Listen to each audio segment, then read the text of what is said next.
En préambule, je vais avoir un mot pour Isabelle que j'ai croisée ce week-end en circonscription. Elle m'a interpellée parce qu'elle ne comprend plus nos débats et elle craint que personne dans cet hémicycle ne l'écoute, alors qu'elle comprend mieux que nous les conséquences de nos discussions. Isabelle trouve qu'elle n'a pas de chance. Elle est née en 64, mais elle n'a pas l'ensemble de ses trimestres, comme nombre de femmes avec des carrières hachées. Elle dit qu'elle n'a pas de chance car elle rentre dans votre réforme quand vous lui volez 2 ans de vie, mais elle n'entre pas dans vos provisions quand vous en décalez l'application. Elle dit qu'elle n'a pas de chance car elle souffre de polyarthrite, une pathologie renforcée par son métier. Elle est hôtesse de caisse et elle se demande comment elle va pouvoir faire face aux dépenses de soins quand elle ne sera plus reconnue en ALD. Elle se demande dans combien de temps sa retraite promise sera sous-indexée parce qu'elle sait qu'avec vous, ça viendra. Alors je réponds à Isabelle de ne pas désespérer.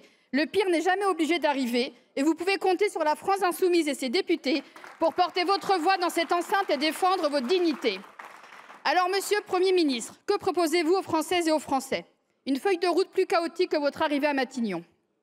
Vous nous demandez de voter la hausse des franchises médicales. Vous voulez augmenter les franchises sur les médicaments, les lunettes, les fauteuils roulants, les pacemakers, les consultations médicales et dentaires. Vous nous parlez sans arrêt du forfait de responsabilité. Vous pensez que l'on choisit de tomber malade par manque de responsabilité? Toutes les études scientifiques le montrent. La hausse de la contribution financière aux dépenses de santé aggrave le taux de renoncement aux soins.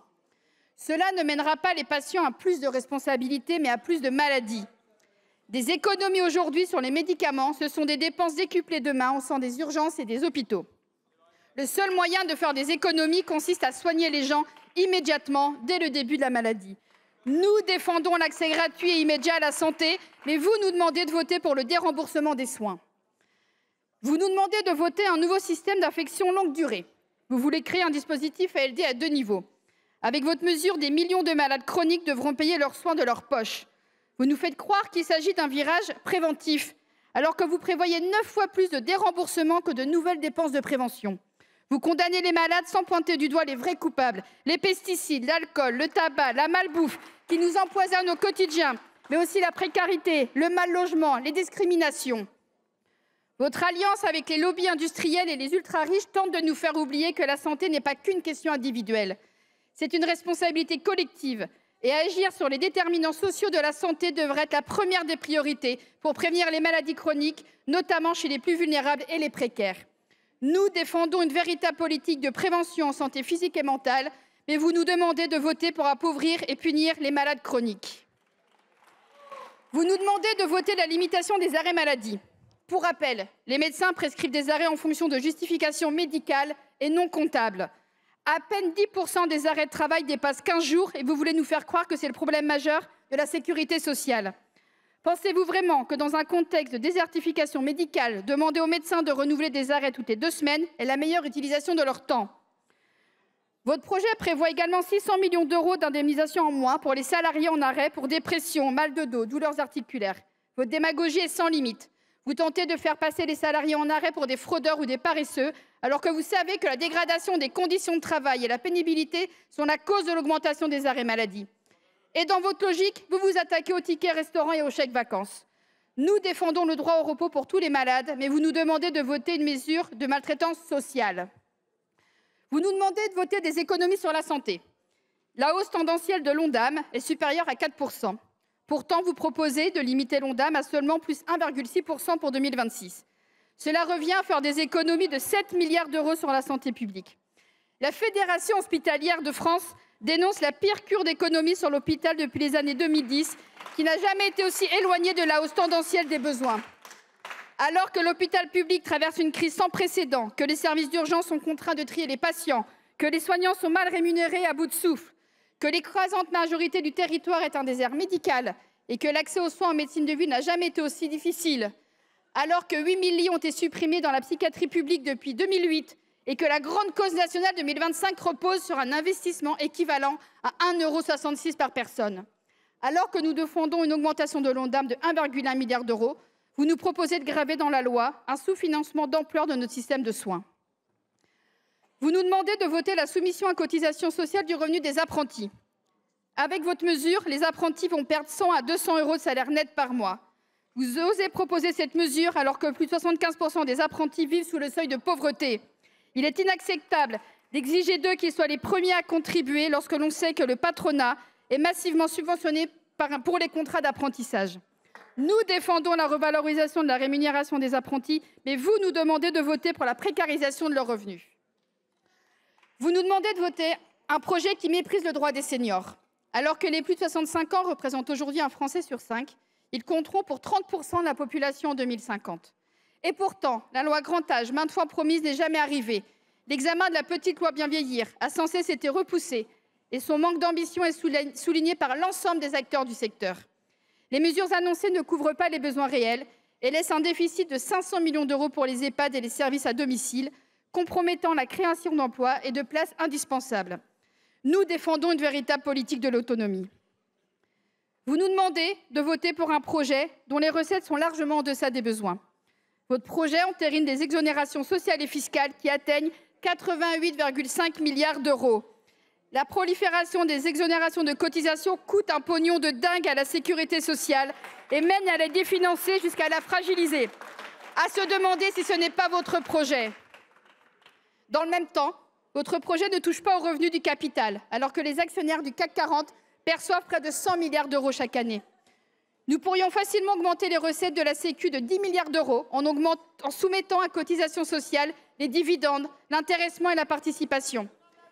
L'égalité salariale entre les femmes et les hommes rapporterait à elle seule 12 milliards d'euros de recettes. Nous défendons la hausse des recettes de la Sécu à travers la CSG progressive, la taxation du capital et la fin des exonérations sociales, mais vous nous demandez d'entériner des recettes en deçà des besoins du financement. Vous nous demandez de voter tout un tas de mesures austéritaires, mais vous n'êtes même pas capable d'appliquer celles qui ont été votées les années précédentes. Nous avons voté la gratuité des protections périodiques réutilisables pour les moins de 26 ans. Vous n'avez toujours pas publié son décret d'application. En vous attendant, 4 millions de personnes sont touchées par la précarité menstruelle en France. Il en est de même pour la bonification de trimestres de retraite pour les sapeurs-pompiers volontaires, la prise en compte des trimestres acquis dans le cadre des TUC, le remboursement des tests pour recherche de soumission chimique. Nous les avons votés l'année dernière, toujours pas de décret d'application. Et que dire de la loi votée à l'unanimité en début d'année pour mieux rembourser les soins liés au cancer du sein? Vous n'hésitez pas à vous pavaner avec des rubans roses durant tout le mois d'octobre, mais dès qu'il faut agir, il n'y a plus personne. Aucun des 4 décrets d'application de la loi n'a été publié. Attendez-vous que ces mesures votées tombent aux oubliettes? Même les rares mesures allant dans le bon sens pour les Françaises et Français ne sont pas appliquées par votre gouvernement.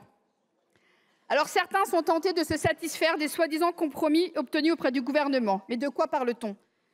Commençons par le décalage de la réforme des retraites. Les retraites, comme d'habitude, sont le principal levier d'ajustement de l'agenda austéritaire d'Emmanuel Macron. Après avoir imposé la retraite à 64 ans contre l'avis du Parlement et du peuple, le gouvernement cherche désormais à réaliser plus de 9 milliards d'économies sur le dos des retraités. Le décalage de cette réforme ne dupe personne. Si une seule génération de retraités pourra partir à la retraite 3 mois plus tôt, la sous-indexation des retraites, elle, touche 17 millions de retraités qui perdront environ 300 € l'année prochaine. Alors qu'un tiers des retraités touchent une pension inférieure à 1 000 €, il est inacceptable de les sacrifier pour combler le trou de la Sécu. La désindexation des retraites n'est pas seulement une mesure budgétaire, c'est une manœuvre pour transformer une question de justice de classe en une illusion de conflit générationnel. Même les mesures pour la retraite des femmes ne sont qu'un enfumage. Elles ne permettront qu'à certaines femmes de toucher quelques dizaines d'euros de plus par mois, et les femmes précaires, avec des carrières hachées, des métiers pénibles, restent exclues de ce dispositif. La retraite à 64 ans ne se décale pas, elle s'abroge. Avec votre réforme des retraites, ce sont de belles années de vie que vous avez volées. Et avec l'annulation de la prime de Noël, ce sont des moments de bonheur que vous supprimez. Vous êtes une souffrance pour les Françaises et les Français. Je rappelle ici que nous avons tous droit au bonheur et pour le défendre, nous devons vous faire partir et vite. Concernant le gel des prestations sociales, il paraît que le gouvernement revient en arrière. Mais quel cynisme de l'avoir proposé. Quelle honte de s'attaquer aux aides pour le logement, à l'allocation pour adultes handicapés ou encore à l'allocation de soutien familial. Et ne nous méprenons pas, il s'agit simplement d'un non-gel dont les contours sont encore flous, mais qui représente au mieux une stagnation en valeur nette des minima sociaux. Alors que le taux de pauvreté atteint un niveau record jamais atteint depuis 1996, que 2 millions de personnes âgées vivent sous le seuil de pauvreté et que les droits des assurés sont attaqués de toutes parts. Alors non, nous ne nous satisferons pas d'une stagnation en valeur réelle des prestations, d'autant plus que le gel des prestations est toujours présent dans le projet que nous devons discuter en séance. Voilà les compromis que le gouvernement met sur la table. Et en échange, nous devrions accepter toutes les coupes sociales que vous proposez. Ne comptez pas sur nous pour abandonner les Françaises et les Français. Le problème, c'est que vous n'êtes plus seuls dans l'hémicycle. Sans majorité pour faire adapter votre projet, vous vous êtes tourné tout à droite de cet hémicycle.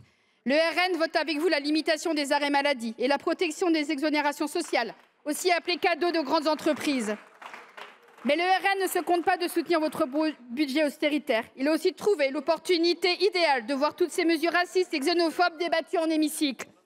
Ce que le RN propose, c'est de supprimer les prestations familiales pour les foyers qui n'ont pas la nationalité française, de réduire drastiquement l'accès à l'allocation de solidarité aux personnes âgées étrangères et d'autoriser les hôpitaux à refuser des patients étrangers s'ils ne peuvent pas présenter une garantie de paiement. Le RN peut compter sur son allié, la droite dite républicaine, non moins raciste. Celle-ci veut supprimer les titres de séjour pour soins, réduire les prestations sociales pour les étrangers arrivant en France et instaurer une franchise médicale spécifique pour les étrangers les plus pauvres. Voilà pourquoi nous ne voulons pas discuter de ce projet. Sous couvert de laisser la place au débat parlementaire, le PLFSS laisse la porte ouverte aux pires propositions de casse sociale et de discrimination. Non, nous ne voulons pas rester assis là et écouter tranquillement le RN dire que l'AME est responsable du trou de la Sécu. Non, nous ne voulons pas discuter les bras croisés avec les Républicains qui veulent supprimer la gratuité de la complémentaire santé solidaire, qui est, je le rappelle, prévue pour les gens qui ne peuvent pas payer de soins. Non, nous ne voulons plus entendre Mme Risse, ministre de la Santé, nous parler tous les jours de son forfait de responsabilité pour justifier de prendre dans les poches des malades pour financer la Sécu. Nous voulons un véritable débat sur l'amélioration de notre sécurité sociale qui fête ses 80 ans cette année et à laquelle nous sommes viscéralement attachés. Un autre projet est possible, un projet où le choix ne porterait pas sur quelle partie de la population il faut appauvrir, mais sur comment lutter contre le non-recours aux prestations sociales pour les personnes qui ont droit. Un projet où le débat ne serait pas sur combien doivent payer les malades pour arrêter de coûter cher à la Sécu, mais sur quelle politique de prévention serait la plus efficace. Un projet où l'on ne discute pas de quels patients les hôpitaux doivent refuser, mais de comment faire en sorte qu'aucune personne ne se voie jamais refuser des soins dont elle a besoin. Un autre projet est possible, un monde où la santé publique est enfin dotée de moyens à la hauteur des besoins, où les malades sont pris en charge par le 100% Sécu, où l'hôpital s'organise pour proposer la meilleure qualité de soins et non pour être rentable. Un monde où l'on a suffisamment de psychiatres et de psychologues pour que chacun des 13 millions de Françaises et Français souffrant de troubles psychiques soit accompagné, particulièrement les jeunes, et où la grande plus qu'un effet d'annonce, c'est la mise à contribution du capital. Mais ce projet, vous refusez qu'il soit discuté. Emmanuel Macron l'a dit aujourd'hui à La Rochelle. Il veut une France vivable pour 30 champions. Nous voulons une France vivable pour 70 millions de personnes. Monsieur le Premier ministre, ne faites pas croire aux Françaises et Français que le Parlement a la main. Il est temps d'être honnête avec ceux qui nous écoutent. La Constitution ne nous permet pas de mener un débat réellement ouvert. Elle ne nous autorise qu'à débattre dans les limites que vous, le gouvernement, vous fixez. Nous ne pouvons pas proposer de réels contre-projets. Nous ne pouvons que grappiller des miettes sur le vôtre en essayant de sauver ce qu'il reste de la solidarité nationale. Nous ne pouvons pas proposer mieux. Nous ne pouvons qu'aller au moins pire. Voilà pourquoi nous défendons une motion de rejet préalable et n'attendons pas les débats parlementaires pour donner notre avis. Nous ne serons pas complices de ce projet. Nous la voyons venir, votre manœuvre. Vous tentez de nous faire avaler un ensemble d'horreurs camouflées par vos faux compromis sur la réforme des retraites et le non-gel des minima sociaux. Pour 2 compromis, restent des dizaines de mesures qui détruisent notre tissu social.